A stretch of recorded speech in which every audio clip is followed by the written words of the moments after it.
Soy zapatista del estado de Morelos, porque proclamo el plan de Ayala y de San Luis. Si no le cumplen lo que al pueblo le ofrecieron, sobre las armas lo hemos de hacer cumplir. Muy buenas tardes, tengan todos nuestros miradores, oidores, seguidores y demás de la Comuna de la Palabra. Nuevamente, como cada semana hacemos, muy recientemente tuvimos a Aarón Fernández del Olmo hablando de su libro El cerebro es un cabrón. Me sorprendió el título, debo confesarlo, pero al revisar el libro me di cuenta que la parienta hija de una paciente en un proceso demencial fue lo que le dijo directamente al neuropsicólogo, como diciéndole es que el cerebro nos ha jugado esta cosa, como si el cerebro fuera el que toma decisiones, ¿no? Pero eso es harina de otro costal en la meriología. Pero me sorprendió el título. No quiero dejar de recordar también, como cada semana hacemos, que en nuestro país llamado México, la desaparición forzada de personas sigue siendo un fenómeno que nos afecta. Y hasta ahora no tenemos ni la verdad histórica, ni la verdad a secas, ni la justicia de los 43 jóvenes de la Escuela Normal Rural Raúl Isidro Burgos de Ayotzinapa, en Tixla de Guerrero Guerrero, desaparecidos hace ya más de 10 años. Y no se tiene absolutamente nada más que el supuesto de que fueron ejecutados y quemados en un basurero, cosa que pareció más una mentira histórica que una verdad histórica. La promesa de aclararlo sigue en pie. La nueva presidenta Claudia Sheinbaum tampoco hasta ahora ha dado respuesta al asunto. El asunto de Teustitlán, Jalisco, y los espacios de desaparición forzada y entrenamiento siguen existiendo. Y las madres buscadoras siguen encontrando fosas clandestinas y demás. Y finalmente no quiero dejar de enviarle un fraterno saludo a nuestra querida amiga Angélica Rodríguez Monroy, madre de Viridiana Naid, estudiante de nuestra facultad, desaparecida también hace más de 10 años en contra de su voluntad y no tenemos nada. Y muy recientemente otra alumna nuestra fue sacrificada, es decir, fue en un feminicidio asesinada por su propia pareja al parecer, y él también era estudiante de nuestra facultad de psicología. Tenemos una violencia estructural sumamente compleja. Cierro el speech y agradeciéndole en principio al doctor Antonio Puente. Creo que no necesita una presentación amplia, es todo un personaje de larga trayectoria en la neuropsicología, en los ámbitos de la psicología. Ha sido presidente de la APA Mayor, la más grandota, es decir, la de los psicólogos y neuropsicólogos también. Y ahora lo tenemos aquí en la Comuna de la Palabra para hablar sobre la prospectiva o la proyección a un futuro cercano y no tan cercano de la psicología y la neuropsicología. Y él propuso para las Américas. Recientemente comentaba con Juan Carlos Arango Lasprilla, otro personaje, él vive en Europa y en España particularmente o en el País Vasco, y él habla de la neuropsicología en Iberoamérica. Y platicando con colegas de la SLAN, la Sociedad Latinoamericana de Neuropsicología, hablan de la prospectiva en América Latina. Pero como estamos tratando de afrontar esta idea de las barreras y los muros ideológicos que ya no de ladrillo como se hicieron entre Berlín y Bonn, aquel famoso muro que cayó en el 90, pero todavía tenemos uno aquí en el norte y en la Franja de Gaza hay otro que separa a Israel de, de lo que es Palestina. Cierro mi boca, le dejo la palabra y el agradecimiento al doctor Puente. ¿Qué podemos plantear al respecto de las Américas y de la prospectiva, que fue un tema que planteó muy recientemente en un congreso en Puebla, si la memoria no me traiciona, sobre la importancia de la actitud y la participación política? Es decir, la neuropsicología y la psicología no pueden ser neutras o asépticas como se pensó en los jabones. Neutros. La neutralidad ideológica creo que merece ser reflexionada. Cierro mi boca, doctor Anthony Puente. Adelante y gracias. Como no, qué bueno estar aquí de nuevo con usted, Enrique, que siempre he admirado muchísimo, he querido muchísimo y de vez en cuando me cuelo en estas charlas que tienes regularmente. Y para mi amigo Aaron, eh, qué título más fuerte, pero qué verdad, que el cerebro es un cabrón. Pero más que el cerebro, es el mundo, Enrique. Y vamos a hablar un poco de cómo tratar de resolver esos problemas. Bueno, primero de todo, tengo una pregunta, que la verdad fue la pregunta de usted, que si debió tener una neuropsicología iberoamericana o una psicología de Latinoamérica o una psicología para las Américas. Bueno, te voy a decir la verdad. Yo personalmente me gustaría tener una neuropsicología o una psicología. Y podemos hablar de esos dos temas. Pero como empezamos hoy hablando de la neuropsicología, ¿por qué no empezamos con eso? Punto uno. Los tres padres de psicología eran tres neuropsicólogos. Tres Aunque no neuro... le llamaran así. Sí, no, se llamaban médicos. De mi país, aquí adoptado, William James, un doctor de medicina que consiguió un trabajo en el Departamento de Zoología de Harvard University, que gracias a Dios le ha dicho no a presidente Trump y que empezó porque no podía, no había conseguido trabajo en el Departamento de Zoología en un sótano, tratando de mezclar zoología, fisiología, la verdad que lo que él había estudiado, y algo nuevo, que era en el del departamento de filosofía, donde al fin él acabó. Y esa mezcla fue llamada psicología.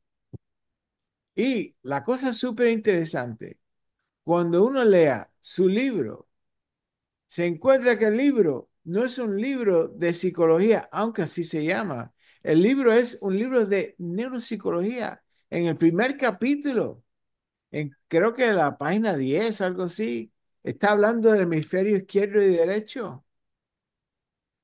Y el nieto intelectual de William James leyó ese libro cuando tenía 15 años y lo estudió con un de los hijos intelectuales, Raymond Stetson, que acabó estudiando con él, William James, en Harvard.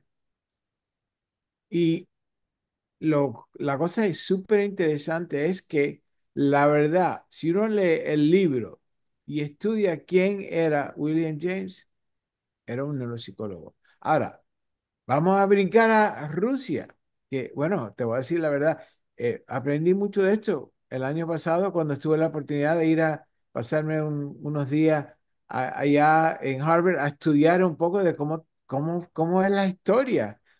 Porque como siempre, pues si uno quiere entender, hay que ir a directamente donde empezó. También tuve la oportunidad de ir a Rusia creo que fue el 91, el año 91 92, en el laboratorio de Ivan Pavlov, otro padre de la psicología, padre de esa parte del mundo. Y cuando yo tuve la oportunidad de pasar tiempo con profesor Mearson, que era también un nieto intelectual de Pavlov, él me dijo, aquí yo creo que lo que pensamos es diferente que lo que de allá. Yo le dije, no, aquí en las Américas, Pavlov es la persona quizás más importante del mundo del aprendizaje y que él descubrió lo que nosotros llamamos Pavlovian conditioning, clásico conditioning. Y me dice, la palabra de ese tipo, a palabra aprendizaje, no se podía usar en el laboratorio de nosotros. Él no dejaba. Y cuando uno busca su libro, Condition Reflexes, el volumen uno o el 2 o los dos, hay como 3 párrafos del aprendizaje. El resto es de los 50 y pico capítulos, es como trabaja el cerebro. ¿Qué cosa es eso? Y ahora, si vamos al laboratorio de Wilhelm Wundt, y esto lo aprendí de Elio Carpintero, Español, porque el español, un un buen histórico, amigo. ¿sabes? Uno de los mejores, si no el mejor histórico de la historia de psicología, especialmente en allá España. Y pasamos un tiempo juntos y acabamos hablando de Wilhelm Wundt, nuestro padre. Y él me dijo que él también no podía haber conseguido trabajo. También, eso pasó con Pavlov. Y cuando no estaba disponible porque no había trabajo, le dieron trabajo a un departamento en una facultad de filosofía. Y le dijeron, tiene que enseñar algo nuevo. Y mezcló de nuevo su aprendizaje como médico, su situación como un miembro de la facultad de filosofía. Y esas dos mezclas, al fin, al fin, era lo que llamamos psicología. Pero si de nuevo, si nos metemos a mirar su libro y sus trabajos, nos vemos de nuevo que es una neuropsicología, es totalmente neuropsicología, todo del cerebro. O sea, los 3 padres importantes, James, Pavlov y Wundt, todos eran médicos, mezclando la fisiología de esa época con la importancia de las preguntas filosóficas. Y esa mezcla fue la psicología. Pero al fin, Enrique, el problema es que hemos abandonado ese tema.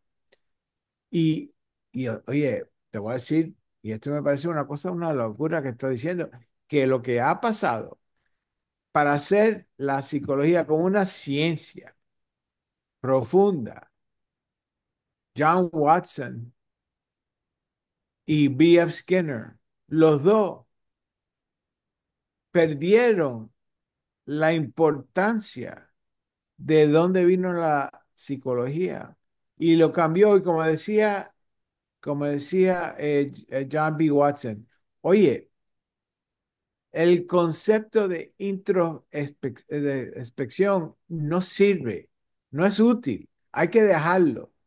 Hay que profundizar esto de una manera que pueda ser una ciencia. Y eso hay que dejar la parte de la mente. Hay que dejar indirectamente lo del cerebro y empezar lo que tenemos hoy en día. Y yo creo que en el esfuerzo de unir el concepto de psicología con la ciencia, hemos dejado nuestra historia. Qué pena.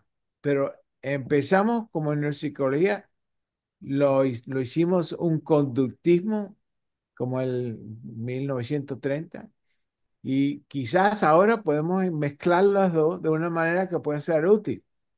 Pero ese es punto uno, profesor.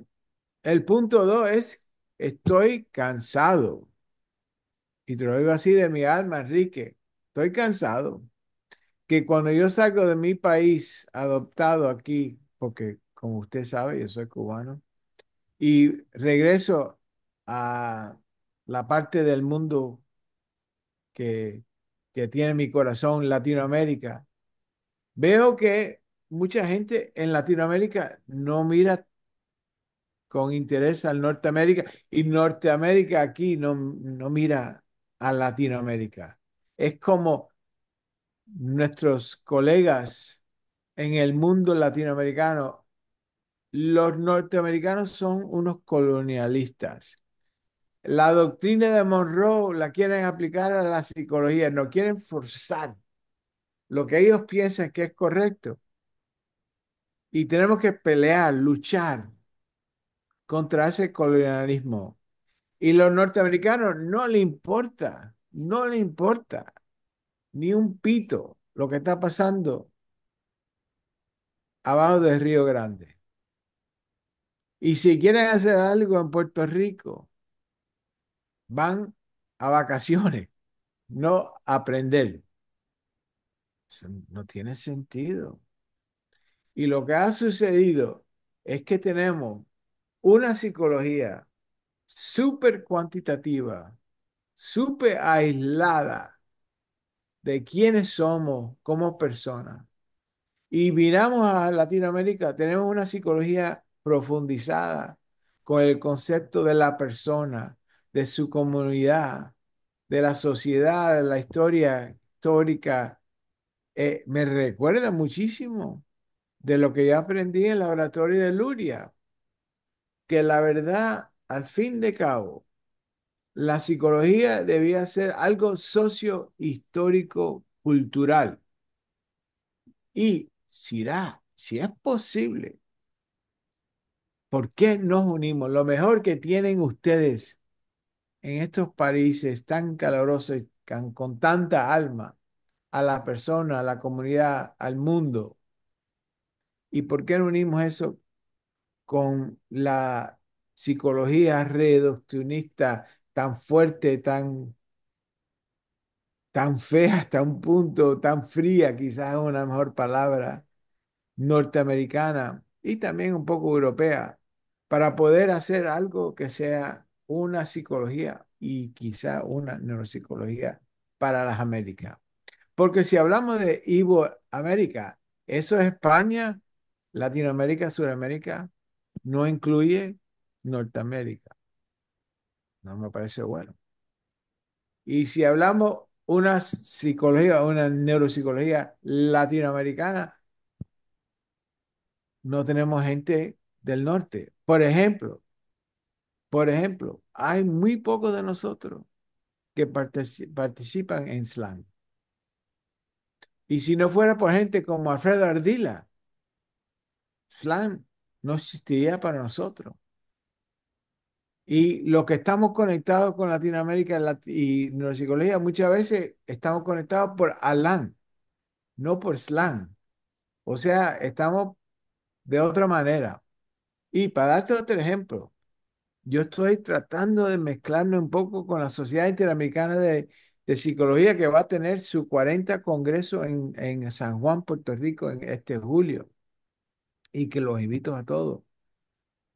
Me dio un choque, Enrique, cuando me di cuenta de los 1,000 y pico miembros de la Sociedad Interamericana, que ocho, ocho eran de Norteamérica. Ocho. No nos importa. La Sociedad Interamericana no nos importa. Yo no conozco casi nadie de la sociedad que empezamos aquí en los Estados Unidos hace unos años, Hispanic Neuropsychological Society.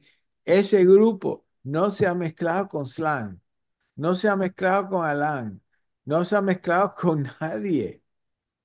Y slang no mandaba gente a la Hispanic Neuropsychological Society. Es que estamos viviendo, hablamos español, todos hablamos español. Todos sabemos cómo disfrutar la vida, bailar un poco de salsa, pero quitando eso, no nos hablamos. Es increíble que en el 2025 tenemos una psicología y neuropsicología en Norteamérica, otra en Latinoamérica, Suramérica. ¿Y por qué? Enrique, ya que tenemos estas cosas tan lindas como el programa de la Comuna de la Palabra que has hecho por tantos años, con gran mérito, con mucho éxito, ¿por qué no hacemos una mezcla de lo mejor de cada sitio? podemos coger el ron de Cuba, el mezcal de México y el whisky de los Estados Unidos y beber todo en una fiesta.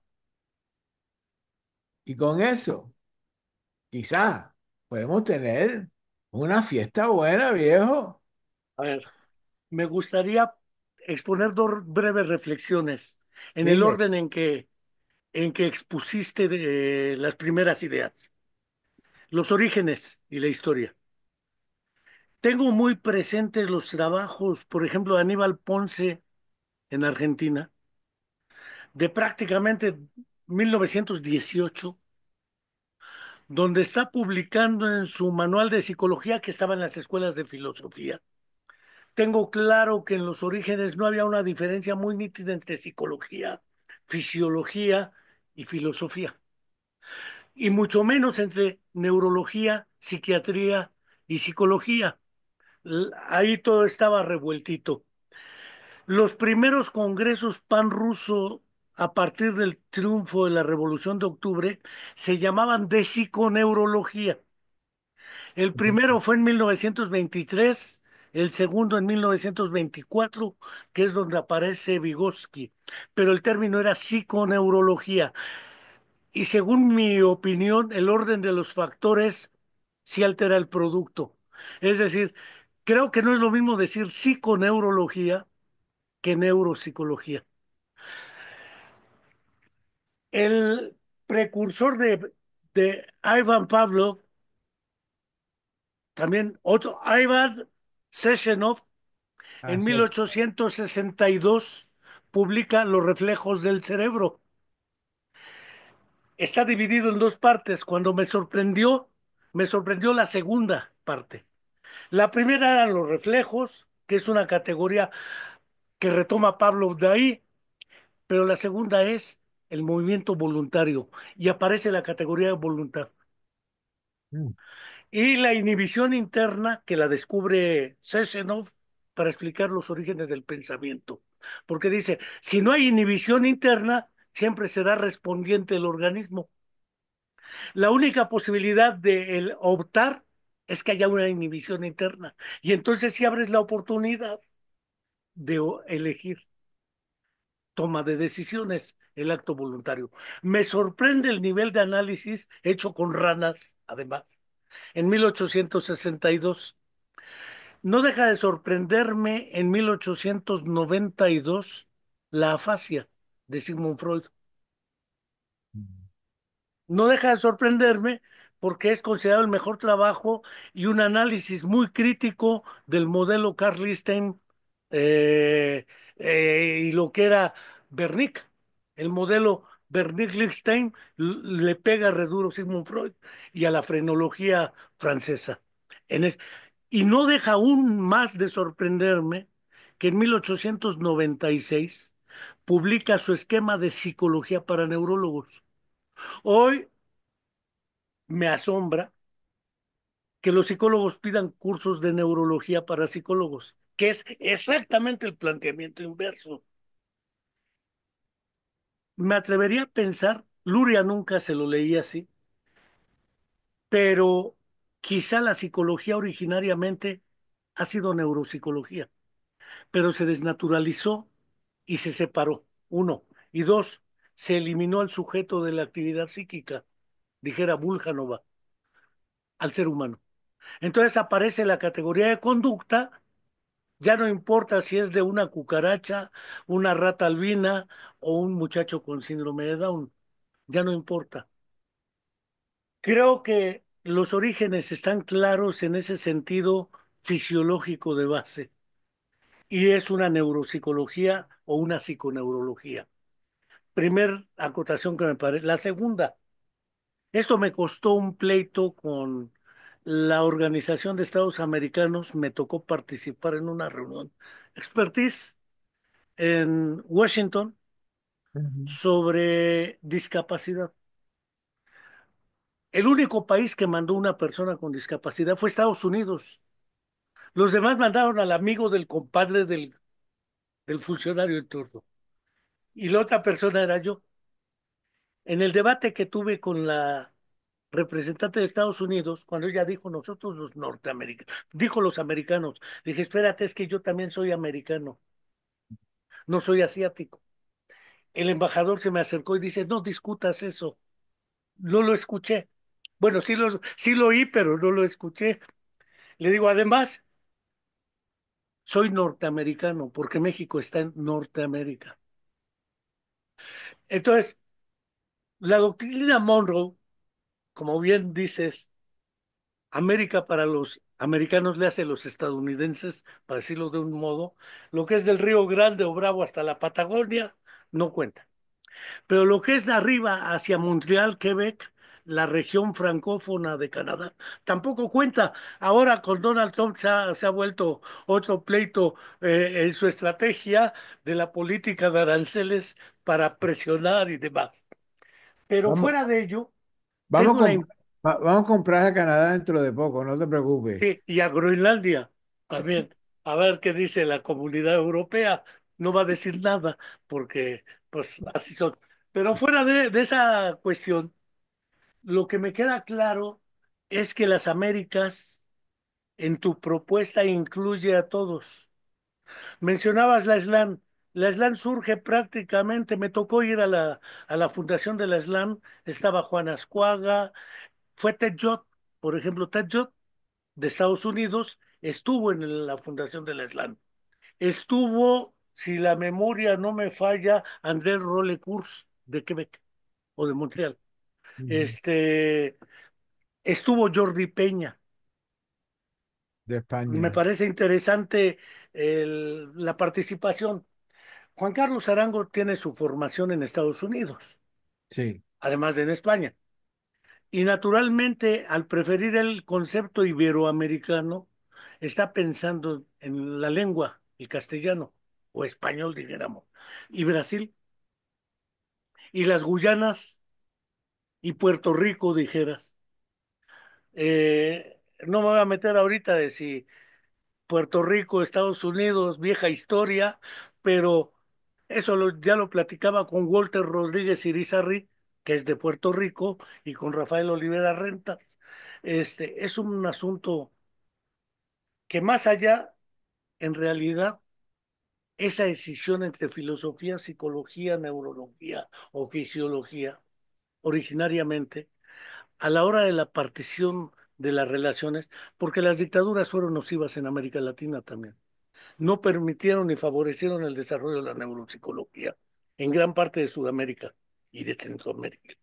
Entonces, eran ciertas islas, Colombia, con Rubén Ardila, Alfredo Ardila, eh, Lopera, Ujú. ¿sí? O Sí. pensar México, Rogelio Díaz Guerrero, que es uno de los fundadores de la CIP, aunque andaba en el diferencial semántico y otras cosas de lo que llamaban psicología intercultural. este, y la estandarización de las pruebas hechas en Estados Unidos, pero me parece que fue un sesgo discutible, ya lo comentábamos alguna vez, a propósito, pero los manuales de la APA surgen con fines casi de las aseguradoras y qué pagan y qué no pagan a la hora de los diagnósticos, es decir, tiene un tinte económico más que científico técnico. Dejo los dos comentarios para seguir en esta idea de la perspectiva de la psicología y la neuropsicología. Sí pensaríamos que es viable, aparte de la unidad que planteas,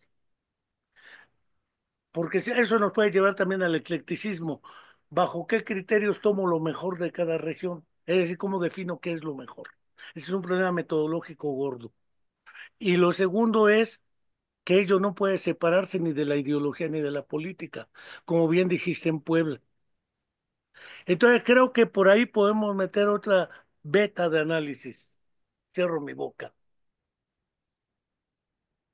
Bueno, sigue, sigue, qué bien, qué interesante, qué lindo. Y qué pena que no estamos juntos para tomar un poquitico de mezcal para, o Pero ron. ya te tomaste el otro mezcal, ya lo probaste por lo menos.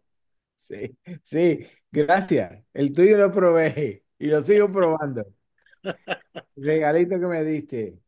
Pero mira, has dicho dos o tres cosas súper interesantes y déjame hablar de dos puntos y vamos a seguir. teniendo una discusión, un debate así fuerte. Una es que yo le preguntaba a Alfredo, va a decir la palabra, la frase en inglés, how low can you go? ¿Qué cosa es lo más básico de la neuropsicología que yo puedo hacer en la Amazonia y la Ciudad de México y la ciudad de Nueva York? Y a fin, es tan difícil.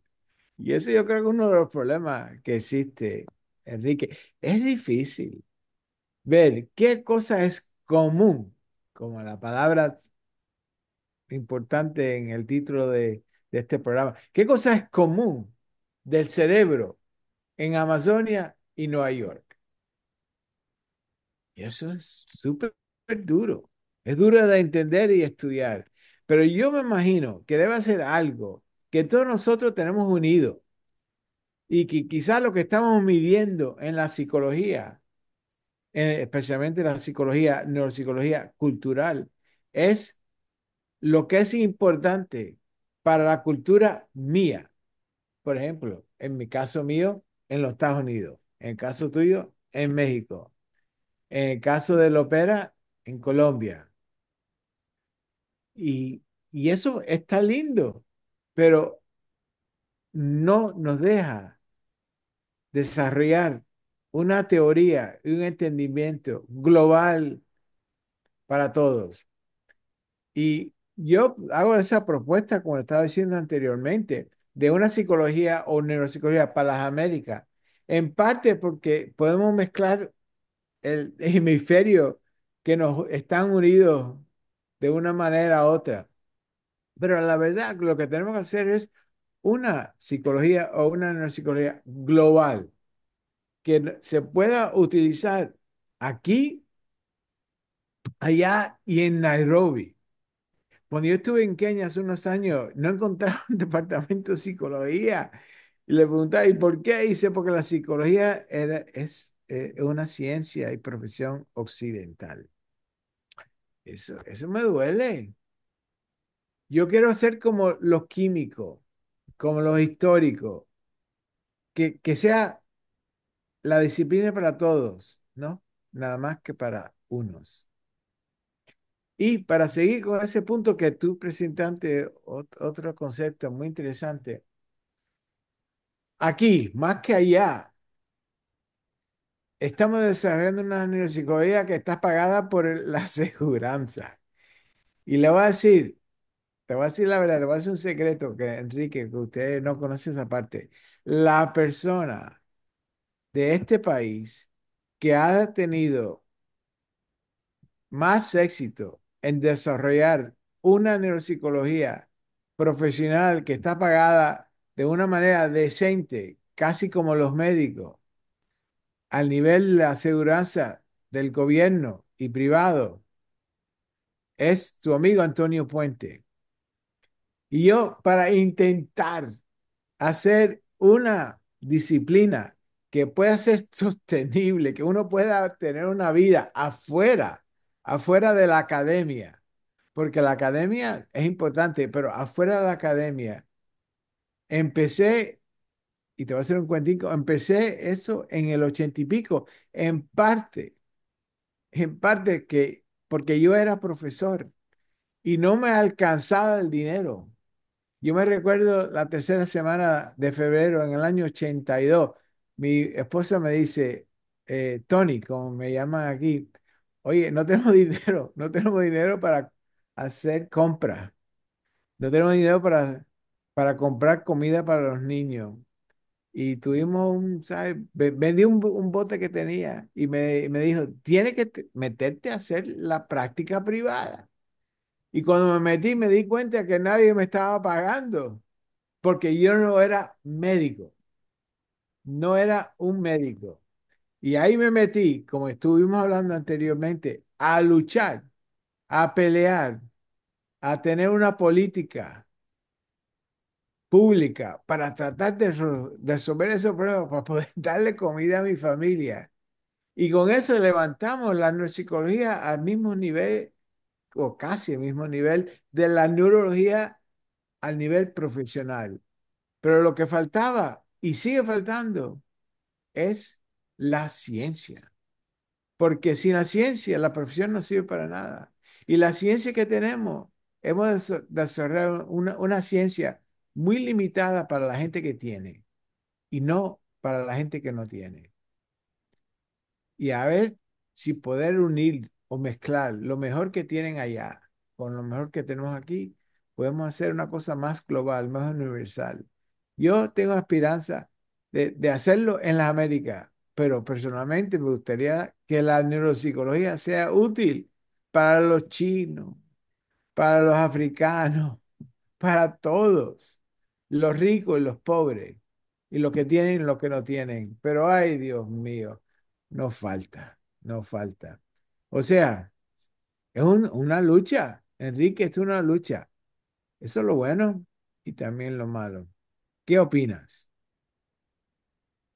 Sigo con el problema metodológico con respecto a la cuestión de la selección de lo mejor de cada lugar. Porque, ¿cuáles son los parámetros? Hace años leí a un sociólogo de apellido, de nombre Karl Mannheim, si la memoria no me traiciona. Karl Mannheim, un libro dedicado a una crítica al eclecticismo. Ese supuesto que plantea que yo, el sujeto cognoscente, decido, según mi subjetividad, qué es lo mejor de cada propuesta teórica. Y luego las junto, aunque sean o no compatibles. Sí, por ejemplo, juntar a Jean Piaget, sí, con Jerome Seymour Brunner, con Vygotsky, es decir, y los meto en un solo concepto, el concepto de psicología del desarrollo o psicología genética, pero en realidad son incompatibles entre sí, ¿sí? O juntar a William McDougall con Freud, Se puede. aunque aparentemente trabajen lo mismo, son incompatibles entre sí, porque no dicen lo mismo. O Pierre Janet y Freud. El problema es metodológicamente cómo determino qué es lo mejor, y eso implica entonces un parámetro externo a mí como sujeto cognoscente. Y viene una segunda cuestión. Efectivamente, hablar de pienso en un concepto que gracias a Robert Spitzer, a la hora del manejo del manual diagnóstico y estadístico número 3, Sí. el concepto de trastorno, a diferencia de lo que eran síndromes. No prejuzgo si siguen o no existiendo los síndromes. Ese es, insisto, otro asunto de las aseguradoras. ¿Qué pago y qué no pago? Histeria, homosexualidad, que desaparecieron, o los TGD que desaparecieron del 4 y 4TR para reaparecer como trastornos del espectro autista. Asperger queda aparte, la discusión de si era nazi o no, si se debe seguir llamando Asperger o no, pleitos de diverso índole para esa discusión en los que Lorna Wing misma comentaba que no es fácil porque el criterio de eliminación o de elección es casi por consenso arbitrario. ¿Qué se paga, qué no se paga por la aseguranza, dijeras? Pero en el manual diagnóstico y estadístico y en la APA apareció una sección que es la de neuropsicología, que no existía. Por lo menos hasta la edición del cuarto manual no existía. Creo que eso es obra tuya, entre otros más. Pero recuerdo el trabajo de Ted Judd en comunidades originarias en Estados Unidos y fuera de Estados Unidos. Esta idea de la psicología transcultural, donde Jordi Peña me hizo un planteamiento directo fuerte. Porque Jordi Peña me dice es que todas las psicologías son culturales e históricas. Ninguna neuropsicología ha aparecido y desarrolladose fuera de la cultura y de la historia. Por lo tanto, todas lo son. No podemos hablar de un enfoque histórico-cultural y otro no histórico-cultural. Eso dice Jordi Peña. Yo tengo la impresión de que cuando hace el planteamiento Luria, Leontief, desde Vygotsky, que penosamente muere en el 34, ¿sí? No tuvo tiempo de montar en el caballo, dijéramos, y pistola en mano se le echó de a montón la tuberculosis y murió. Pero esta idea de los criterios de elección de lo mejor, porque incluso un psicólogo perfectamente desconocido, muy poderoso, Henri Vallon, francés, él planteaba en los orígenes del carácter que la psicología no solamente perdió la base fisiológica, perdió también al ser humano. Y entonces entramos a una neuropsicología del qué, la afasia, la amnesia, la agnosia, la apraxia, donde pareciera ser que es lo mismo en todos los casos, y no, y mucho menos en todas las regiones del orbe. Esta idea la critica André Rolecours y él plantea, ¿por qué no trasladarnos a una neuropsicología del cómo? Porque no solamente se trata de explicar qué, sino cómo opera en cada lugar. Un poco haciendo un análisis crítico de ese planteamiento de Rolecours, me acordaba de Sachs, Oliver, del propio Luria, donde aparece otro tercer elemento, la neuropsicología del quién. Porque no es solamente el sujeto del daño, es su familia, su entorno cultural, Ujú. condición económica. Entonces, me parece que el problema es muy gordo. Ahí dejo el comentario para la... Vario, primero, ¿qué es lo mejor? Bueno, yo te voy a decir que lo mejor es lo que yo pienso. Sí. Porque yo soy cubano, qué sé yo, ¿entiendes? Fui presidente de APA, toda esa vaina. Pero al final, lo mejor muchas veces es decidido por los que tienen poder, no los Jeff que, Bezos, etcétera. y, y no los que queremos entender, y no los que queremos servir. Así que es difícil. Se mueve mucho y no debía ser de esa manera. No debía ser lo mío. Sperry, mi mentor, me decía, Roger, Roger Sperry, me decía, mira, la naturaleza te va a dar la respuesta. El problema es que te la da tantos años después que no te va a servir a ti personalmente. Y bueno, ¿cómo se puede arreglar esto? Dice, ¿por qué no se utiliza una, una metodología que se llama la ciencia para tratar de preguntar lo que es mejor, no lo que tú quieres?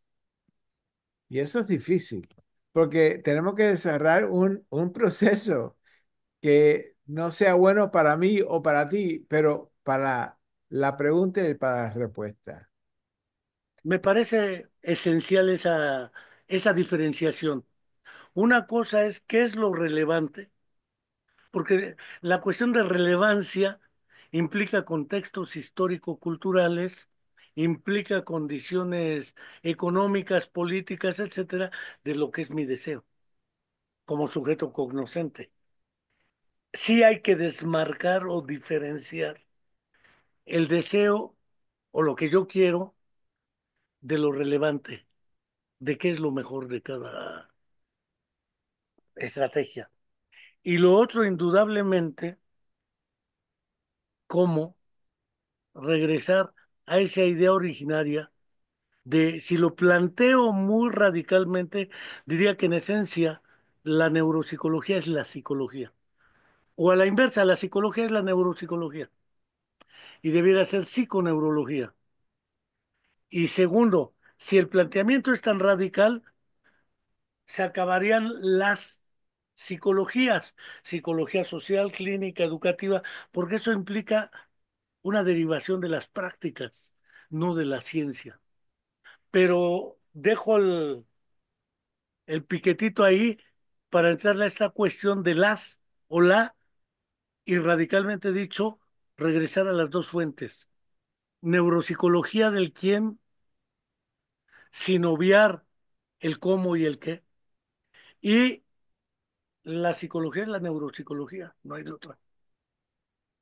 Oh, es posible que la psicología, como lo entendemos hoy en día, es un ramo de la neuropsicología Y no al revés. y no al revés, no al revés. Como dijiste anteriormente, hace un par de minutos, perdimos el cerebro y perdimos el alma y quizá perdimos el porqué. Tenemos que avanzar el futuro para regresar a lo fundamental. Y yo creo que con eso se puede arreglar muchos problemas. Oye, Enrique, es verdad que no hemos tenido un sistema que todos nosotros puede apreciar en psicología hace más de medio siglo, hace más de medio siglo, y que estamos todos viviendo en edificios altos, lindísimos, pero sin conexiones. Algo tiene que suceder para romper esa barrera que tenemos, porque yo no puedo hablar a la gente en Latinoamérica. Latinoamérica no puede hablar conmigo. La gente que hacen desarrollo no hablan tanto con los clínicos no tanto con los neuropsicólogos. Quizá regresando a lo básico será una manera de amplificar el futuro. Esto implica entonces también tocar las sociedades. Alan, en el 89 estuvo Alfredo Ardila en Buenos Aires, yo me acuerdo. Estuvo Alfredo Ardila, Juan Ascuaga, Benito Pereira Damasceno de Brasil, estuvo, ya mencionaba, Jordi Peña, estuvo Fernando Dalmás de Uruguay, estuvo Teyud, estuvo Elsa Roca, estuvo Fegio Ostrowski, Luis Quintanar, me tocó ir ahí de agregado, pero en general fue una primer convocatoria importante. Posteriormente, en una reunión en el 94, si la memoria no me traiciona, en un evento de la Sociedad Interamericana de Psicología, con un colega cubano, una colega venezolana, fundamos la Asociación Latinoamericana de Psicología de la Salud. Me tocó ser el primer tesorero. El presidente fue Jorge Grau Avalos de La Habana y la secretaria fue Ligia Sánchez de Caracas. Eh, ya tenemos la CIP, la ALABSA, SLAN. Después Ascuaga y Alfredo Ardila era una relación no precisamente muy, era un poco encontrada y Alfredo decide hacer la ALAN. Adelante. Ya tenemos la ALAN, la SLAN, etcétera. Juan Carlos Arango decide salir de Colombia por las razones que sean, internas y externas. Todavía le toca a él vivir el periodo del narco fuerte, la guerrilla fuerte, también la de las FARC. Se va. Y en una reunión que tuvimos en Mexicali, Alfredo le dice, ¿y por qué te vas y por qué no regresas a Colombia? A aportar. Entonces yo le dije al mismo Alfredo, tú hiciste lo mismo, te Sí, fuiste y luego acabaste en Miami. muy Pero bueno. bueno, no se trata de ver quién tiene la razón. En realidad la fuga de cerebros es histórica en nuestros países del Río Grande para abajo, dijera. Que ahora hasta el agua nos quieren recobrar por el acuerdo del 43 de los tratados de agua, de los ríos que descargan, pero esa es vieja historia y de otro talante. Cuando Juan Carlos Arango impulsa los eventos, los impulsa como iberoamericanos, y alguna vez le pregunté, ¿y por qué no haces una sociedad iberoamericana de neuropsicología? Y dice, porque tampoco es el propósito. Pero entonces son los congresos iberoamericanos, los congresos Mente-Cerebro de la LAN, los congresos de la SLAN, el congreso de la CIP. Ahora estás como parte de la Sociedad Interamericana de Psicología. Eh, Entre nosotros nos pegamos hasta con la cubeta, ¿sí? En Sí. realidad la alternativa sería romper, porque además creo que el único país que tiene sociedades poderosas en esto es Estados Unidos. Los demás países, la neuropsicología está fuera de regulación. En Estados Unidos está regulado. Tanto la formación como la práctica.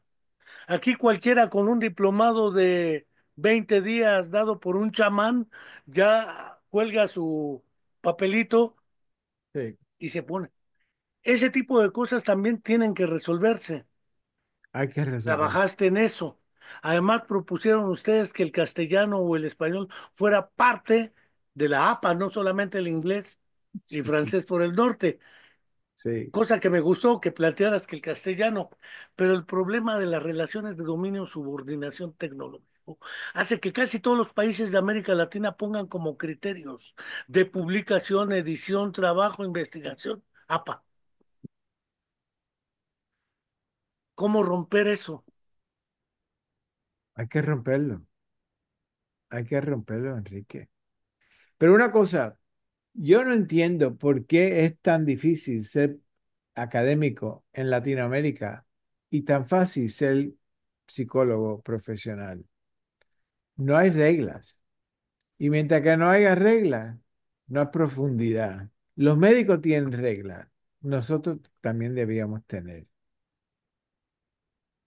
Vamos a ver cómo eso se puede terminar, porque es un problema muy serio. Y efectivamente lo es porque decía Alberto Merani, y lo voy a parafrasear en un libro que se debe llamarse La dialéctica en psicología. Él se peleó con Juan Domingo Perón en Argentina y se fue a Caracas. Allá murió. Él decía que desafortunadamente la psicología en la actualidad le permite a cualquiera decirse psicólogo y decirle psicología lo que hace, que la única opción es definir, no solamente en términos de reglas, porque las reglas son de práctica profesional, digámoslo así, o de formación profesional, sino también de fundamentos científicos de la disciplina. Es decir, no separar la psicología como disciplina del conocimiento de la práctica profesional del psicólogo, porque si no, la conclusión sería, psicología es lo que hacen los psicólogos. Y si aplico test, pues soy un testólogo, dijeran los cubanos, siguiendo el modelo ruso soviético, ¿sí? Sí. Eh, Llegaron a tener en Cuba, si mi memoria no me traiciona, un nivel técnico de psicómetra. Mm. Y eso creo que si lo que hacen los psicólogos es la psicología, pues no tenemos salida. ¿Cómo le hicieron ustedes en la APA para meter la sección de neuropsicología dentro de su estructura? Bueno, dos cosas. Primero de todo, ¿cómo hicimos eso? Yo estaba cansado de ganar poco siendo psicólogo. Y el problema es que allá, bueno, aquí en los Estados Unidos, teníamos dos niveles, la salud física y la salud mental. Entonces la idea es sacarnos abajo del control psiquiátrico y meternos dentro del sistema de salud física dentro del sistema de neurología. Desarrollé algunos códigos para el pago del neuropsicólogo que no tenían nada que ver con salud mental, tenía que ver totalmente con neurología. Y con eso amplificó el panorama de la neuropsicología. Bueno, y después de eso seguimos con otras partes. Pero para regresar a un punto que hablaste anteriormente y que esto pudo suceder con política pública, con pelearnos, meternos con la American Medical Association, con el sistema de Medicare, la aseguranza del gobierno y dentro del Congreso de los Estados Unidos, porque sin eso no se resolvían los problemas. Nosotros en neuropsicología pensamos que nuestras disciplinas son tan puras que no tienen nada que ver con la política. La política hacen esta gente y nosotros hacemos la ciencia y la profesión. Hay que mezclar los tres. Sin ciencia no existe una profesión. Sin profesión no hay chavo para la profesión. Y sin ninguna abogacía, ninguna política, esto hay que parar de pensar que tenemos mucha validez interna y empezar a enfocarnos en la validez externa. Por ejemplo, Enrique, porque lo estamos pasando aquí en mi país hoy en día, ¿cómo podemos utilizar la psicología y posiblemente la neuropsicología a formar una herramienta para los problemas no solo de la mente, de la persona, pero de todos nosotros? Te voy a decir, el sistema bancario no ha tenido buenos resultados. El sistema de medicina tampoco. La religión ha sido muy limitada. ¿Por qué no psicología? ¿Por qué no podemos añadir eso a la mezcla de las instituciones tan importantes que intentan resolver los problemas de todos, no solamente de algunos? Yo espero que lo malo que está pasando en mi país, posiblemente en otros países, den la oportunidad a la psicología y posiblemente a la neuropsicología para tener impacto a nivel más de lo que hemos tenido. Debía ser más allá de lo que estamos viviendo hoy en día. Dicho de una manera categórica, no lo dijiste así, pero así te lo creí escuchar en Puebla, hay que hacer política. Hay que ser político. Ciencia y neuropsicología sin política no tienen viabilidad. No, no. Hagamos política también y reconozcamos que la ideología de la neutralidad ideológica no nos permite avanzar. No es sostenible, no es sostenible. Y eso no tiene que ser, y te lo digo de una manera así, espero que no afecte a nadie incorrectamente. Eso no quiere decir que uno debe decir de la derecha o de la izquierda. Debía ser para otros. Debe ser para una política que sirve a todos. Y sin eso, no vamos a tener una disciplina sostenible. No Es esto decir, es sostenible. una política que permita colocar a la psicología y la neuropsicología al servicio de toda la población, Sí, sin restricciones. sí. Si hay algo que las personas que están aquí escuchando con nosotros por la tarde, si algo debían llevarse, es eso. Que debían tener una psicología, neuropsicología para las Américas, sí. Que la psicología es un ramo de neuropsicología, por supuesto. Pero más que nada, que tenemos que hacer una psicología y neuropsicología política al servicio de todos. Pues Yo, doctor, creo que prácticamente llevamos una hora, este, con lo que hemos dicho así casi aforísticamente. La psicología es una rama de la neuropsicología. Hay que recuperar al cerebro y al sujeto de la actividad psíquica, es decir, al ser humano, en el conjunto de condiciones histórico-culturales. Hay que colocar a la psicología al servicio de la población en los ámbitos de la neurología, que no de la psiquiatría. Por eso hay dos APAs. La APA menor, que es la de la Asociación Psiquiátrica Americana, y la APA mayor, que es la de la Asociación Psicológica Americana. Esto implica crear organización también, organización que haga política. ¿Para qué? Para que la neuropsicología esté al servicio de toda la población. Así podríamos, a modo de síntesis, plantear las ideas que hoy nos compartes. Y si quisiera cerrar de algún modo esta charla, Encantado, encantado. Y espero que el futuro de la psicología y neuropsicología esté en manos de gente más inteligente que tú y yo, que puedan levantar la bandera, correr para la montaña en búsqueda del cerebro, en búsqueda de la mente, en búsqueda de la persona en el servicio de la sociedad. Un fuerte abrazo y encantado de nuevo de estar aquí contigo y con ustedes. pues un fuerte abrazo, doctor, y esperemos que las políticas públicas en Estados Unidos no se les vengan abajo. Es mi deseo, porque como están las cosas, se parecen a Argentina con Milei. Se acaba lo público. No lo Estamos sé. haciendo un experimento de cómo trabaja la mente. Así que vamos a ver. Pues doctor, un placer, muchas gracias